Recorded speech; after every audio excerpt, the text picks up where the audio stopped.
এ কোন কালী পদ্মের উপর বসে আছে? টেরাকোটার মন্দির হুগলি চুঁচুড়ায়।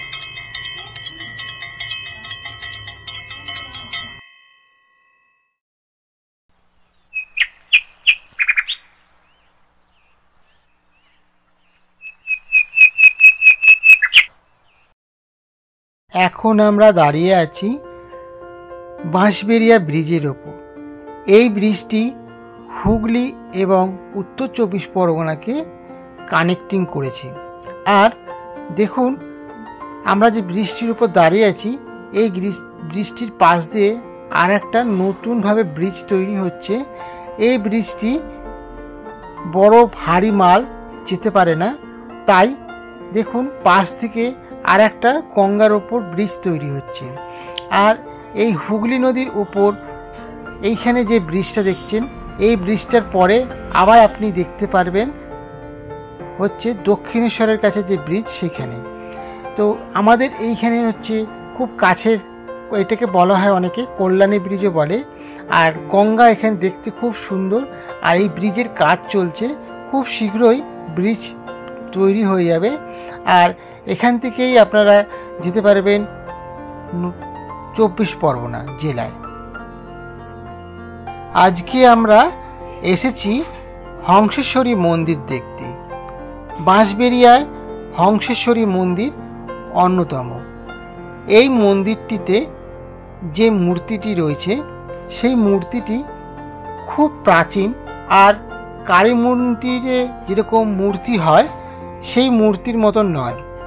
এখানে পদ্মের মধ্যে শুয়ে রয়েছেন মহাদেব, আর মহাদেবের নাভি থেকে পদ্ম জন্মেছে, তার উপরে বসে আছেন মা কালী। আমার পেছনে যে মন্দিরটি দেখছেন, এই মন্দিরটি বাঁশবেড়িয়ায় অন্তর্গত। আর্কোলজিস্ট অফ সার্ভে মন্দিরটিকে এখন রক্ষণাবেক্ষণের দায়িত্ব পেয়েছে। আর এই মন্দিরটিতে দেখতে পাচ্ছেন চূড়াগুলো পদ্ম ফুলের মতন দেখতে, আর অনেকগুলো চূড়া রয়েছে। পাশে একটি মন্দির দেখা যাচ্ছে, সেটা পুরো টেরাকোটার কাজ। আর এই মন্দিরটিতে বাসুদেবের মন্দির বলে বলা হয়। তো এইখানে আপনারা আসুন, ভিজিট করুন। আর এই হচ্ছে গিয়ে যেটা হচ্ছে আর্কিওলজিস্ট অফ সার্ভের যে ফলকটি, সেটা এখানে দেখতে পাচ্ছেন। এখানে যারা দেখতে চান তারা পজ করে দেখে নেবে। আর এই মূর্তিটি রাজা নৃসিংহদেব 1799 খ্রিস্টাব্দে হংসেশ্বরী কালী মন্দির নির্মাণ শুরু করেন এবং তার মৃত্যুর পর 1814 খ্রিস্টাব্দে তার বিধবা পত্নী রানী শঙ্করী মন্দির নির্মাণ সম্পূর্ণ করেন। এই মন্দিরে 13টি রত্ন ও মিনার, প্রতিটি পদ্মস্ফুটিত পদ্মের ন্যায় নির্মিত। মন্দিরের গর্ভগৃহের উচ্চতা 70 ফুট। গোলাকার বেদির উপর পাথরের নির্মিত সহিত শিব মূর্তির নাভি থেকে পদ্মের মতো স্ফটিক, ওপরে দেবী হংসেশ্বরী মূর্তি নির্মিত। দেবী মূর্তি নীলবর্ণ, ত্রিনয়নী, চতুর্ভুজা, খড়গধারণী ও নরমুণ্ড ধারণী। এই মন্দিরের পাশেই টেরাকোটা নির্মিত অনন্ত বাসুদেবের মূর্তি অবস্থিত। দুটি মন্দিরের ভারতীয় পুরাতত্ত্ববিদ দ্বারা সংরক্ষিত। মাতা হংসেশ্বরী দেবীর মন্দিরের নিত্য পুজো পাঠের ব্যবস্থা আছে। ভক্তজন প্রতিদিন মাতাকে ভোগ নিবেদন করতে পারেন। দ্বিপ্রহরে মন্দির গর্ভগৃহে বন্ধ থাকে, সেই কারণে তখন মাতৃ বিগ্রহ দেখা যায় না। যদি মূল মন্দিরে প্রবেশ করার কোনো বাধা নেই। বেলা 2:30 ঘটিকায় পুনরায় গর্ভগৃহ খুলে দেওয়া হয়। তখন মাতৃ প্রতিমা দর্শন করা যায় এবং মায়ের কাছে পূজা নিবেদনও করা যায়। ভক্তজন মায়ের ভোগ অন্নগ্রহণ করতে চাইলে সকাল 10টার মধ্যে মন্দিরে অধিকারীদের সঙ্গে যোগাযোগ করতে পারেন।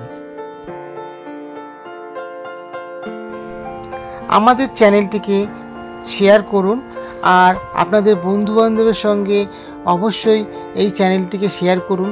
তো কেমন লাগছে আপনাদের, অবশ্যই ভালো লাগলে আমাদের চ্যানেলটি সাবস্ক্রাইব করুন।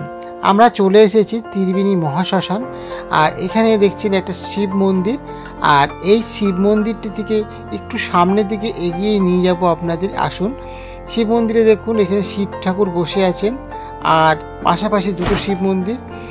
আর একটুখানি এগিয়ে গেলে এই জায়গাটাকে বলা হয় মন্দির তলা, আর একটুখানি এগিয়ে যাব আমরা, সামনেই শ্মশান ঘাট। এখানে আপনারা যদি মনে করেন কি পুজোর সামগ্রী কিনবেন, এখানে অনেক রয়েছে পুজোর সামগ্রী জায়গা। আর এখানে তো শ্মশান ঘাট আছে, আপনারা যদি মনে করেন শ্মশান ঘাটে দেখবো, এই ভিডিওতে আপনাদের শ্মশান ঘাট দেখালাম না। আপনাদের যদি কমেন্ট করে জানান যদি শ্মশান দেখতে চান, অবশ্যই আপনাদের শ্মশান ঘাটও দেখাবো এই ত্রিবেণী মহাশ্মশানে।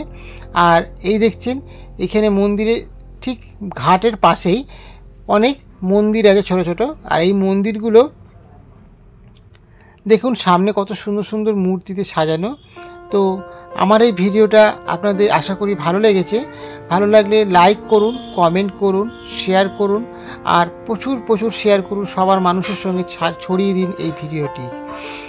আর আমাদেরকে একটা লাইক করলে পরে আমাদের আরও মোটিভেশন বাড়ে নতুন ভিডিও বানাবার জন্যে। তো অবশ্যই আপনারা লাইক করুন, কমেন্ট করুন।